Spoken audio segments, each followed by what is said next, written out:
Okay, welcome to this lesson where we will be looking at Cross Site Request Forgery, or CSRF. So basically what we mean is, how do we prevent a malicious third-party website from effecting change on your on the site that you're in, on the site that you're currently um, authenticated and authorized in. So for example, you log into our website and you decide to navigate to some other web application, but you're still logged in on our site. So if the site that you navigate to, the new site you go to, remember when you go to that new site, the browser will include your cookies. Okay, so every request, the browser will include your cookies. Okay, and so if that site that you are navigating to is a malicious site, then it can affect change on the server. In other words, it could force a post operation. Okay, and so that's what we refer to as a cross site request forgery. Okay, it's a common thing, and so however many solutions have been created to overcome it. So I have provided links that give a further discussion on cross-site request forgery, and what I want to do is to show how we can prevent that in Go. Okay, and to do that, we're going to talk about tokens and the idea of cross-site request forgery tokens. Okay, so the first thing I need to do, I need to actually install a third-party package. So I'm going to say go get github.com /Justinas/no surf. Okay.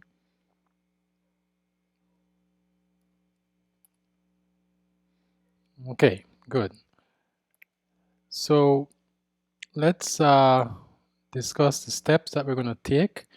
So what's going to happen? We don't want, or this is the step. This is the process. Every time there is a post, okay, every post operation, we will do two things. We will embed a key, a token, a string, a keyword, okay, into that form, and it will be hidden. And so the server will embed that token, and so when the user or whoever the client is ready to submit that form, then we will have some middleware that will look at the token that the server generated and put in the form, and then we will look at the token that came back with the form, and then we're going to compare both of them, and if they're the same, then we know that the form was not tampered with. Okay, and so that's what we want to do. Okay, so let's create our middleware. Okay, and this middleware will do something rather straightforward. It will check and compare the tokens. Okay, and so I'm going to say func no surf. That's the name of our function, right? It's not a method, it's a function, and it's going to accept the next handler that should be called. Okay, so next. Notice it's going to follow a somewhat different pattern than the previous ones. yes, we have the handler, but then we call it next. Okay, we will not be doing this piece here. Okay, I'm going to show you how it's done by the third-party package NoSurf. So we do accept the handler that should be called next. Okay.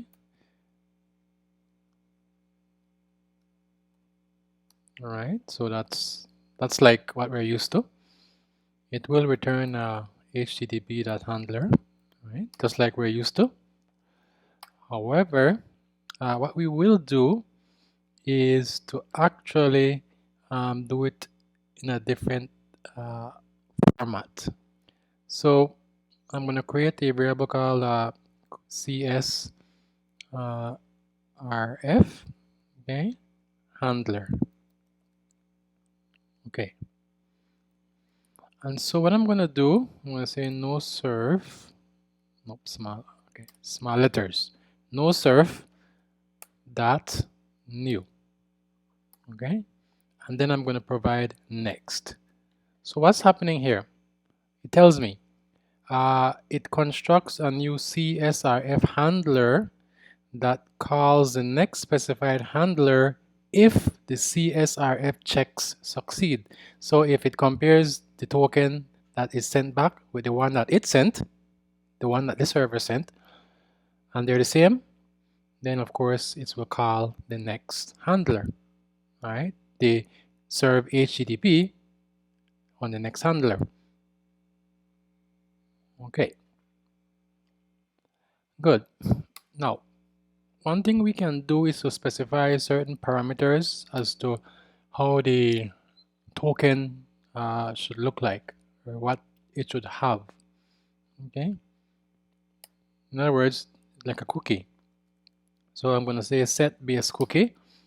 All right, sets the base cookie to use when building a CSRF token cookie. And so we want to add a few things. We don't want the default, so we're going to add a few things. Okay. And so we're going to do things like HTTP will be true. We will add a path, which should be /, and we'll say it should be secure. That's true. Okay, good. And of course, the last thing we want to do is to return this CSRF handler. Okay, good. And so this handler is basically our middleware. Okay, if everything works out, it will call next. If not, then we'll have an error. Okay, so once we have that in place, the next obvious thing we need to do is to incorporate this middleware into our routes file. Okay, and so everywhere where there is the possibility of changes being made to our server, meaning our database, okay, we want to protect that. Okay, and so what I'm going to do here, I'm going to add no surf, okay, to my dynamic middleware. And so all of my routes will be protected. All right, so they get, post, create, sign up, log in, log out, they will be protected by my middleware. And so every time I load up a create form, that token will be sent, and that form, when it is sent back by the client, the token will be compared. Okay, so in essence, this NoSurf is allowing us to ensure that the form cannot be forged. Okay, so no third-party website can create a form, put in your username, put in your password, and send it back to the server, because that third-party malicious website will not know the token. And so the server, before it accepts the post, before it processes it and alters the database, it will compare the tokens. Okay, so everything has been protected. Okay, so this one was for authentication. This one is to make sure that the tokens they match up, so that there is no kind of forgery trying to happen. Okay, so what we have to do now, we have to pass that token to our template. Okay, to our template. So let me come up here to template, and I'm gonna add that. I'm gonna call it CS, capital letters, CSRF token, and it will be a string, of course. All right, and so we have to pass this to our template. Okay, and so let me show you how we do that. Close that, close that. I'm going to come here to my handlers. Okay, and I went ahead and I included it because it was quite a few. So notice I simply added, and underneath is authenticated, I added CRF token, and it will be initialized with the token function. So no surf, okay, that token will actually generate a token, okay, token cookie.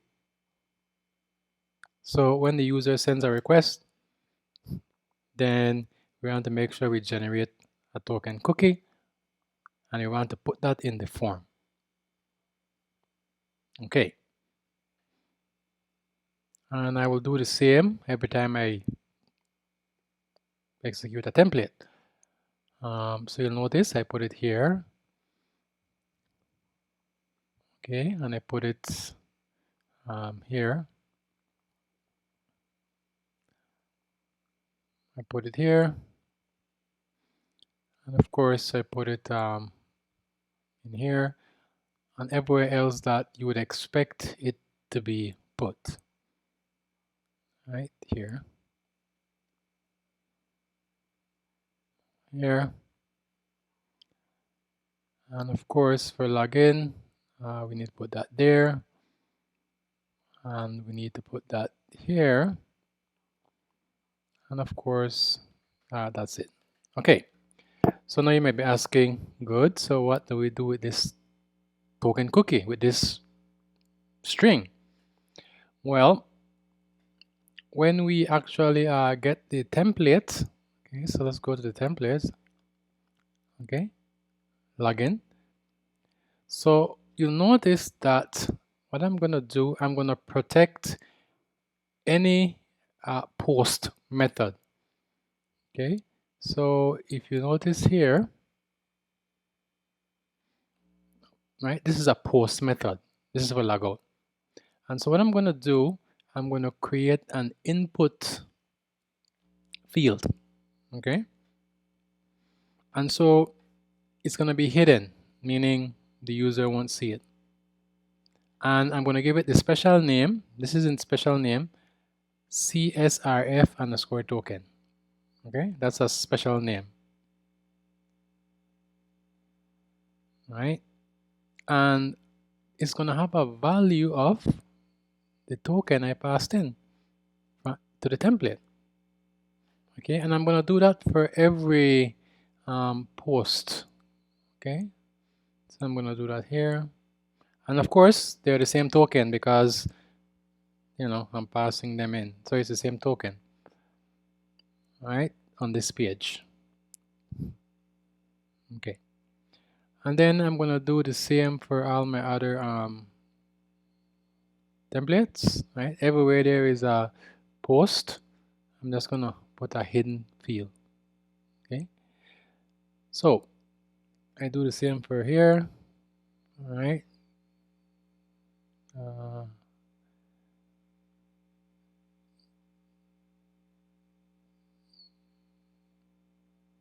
Yeah, hidden field. Everywhere there's a post, I put one of those. I do that for all my templates. Now, what does this mean? It means that whenever we render this template, all right, then we will have a code, a token, okay, a token cookie. And so when the user sees that page, there will be a cookie, a token hidden within that page.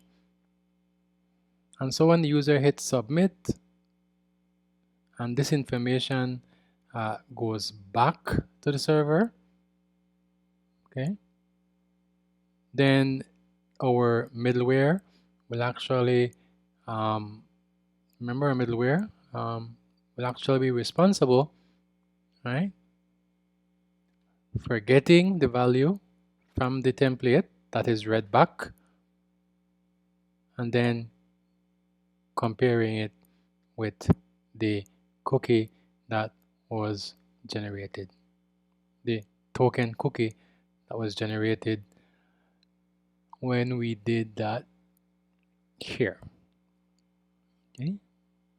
Okay, so that's what the middleware will do, right? So it's telling you, right, constructs a new CSR handler that calls the specified handler if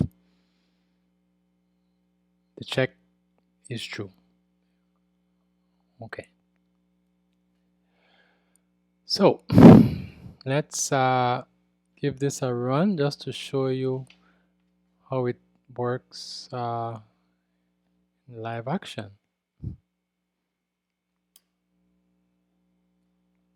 Okay, so if I say https://localhost:4000,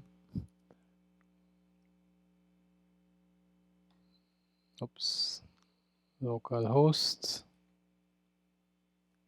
All right, so if I click on login, all right, that was a GET request. So let's inspect, let's see what my page source looks like. All right, see, we have this token cookie, okay? And so this is what the server sent.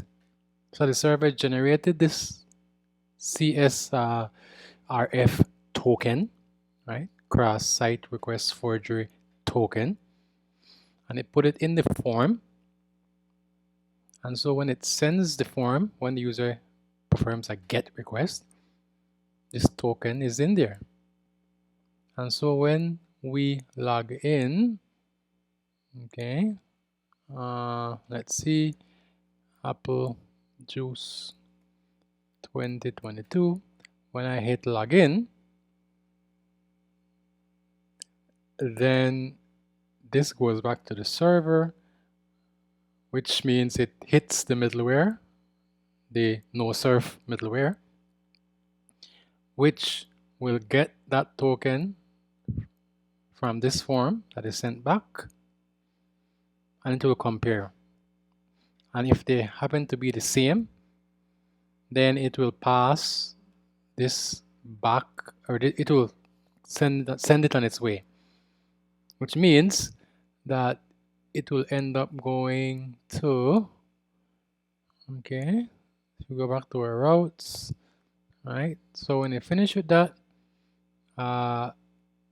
it means that it will go to, of course, authentication, And then after authentication is good, then authentication will ensure that it goes to the other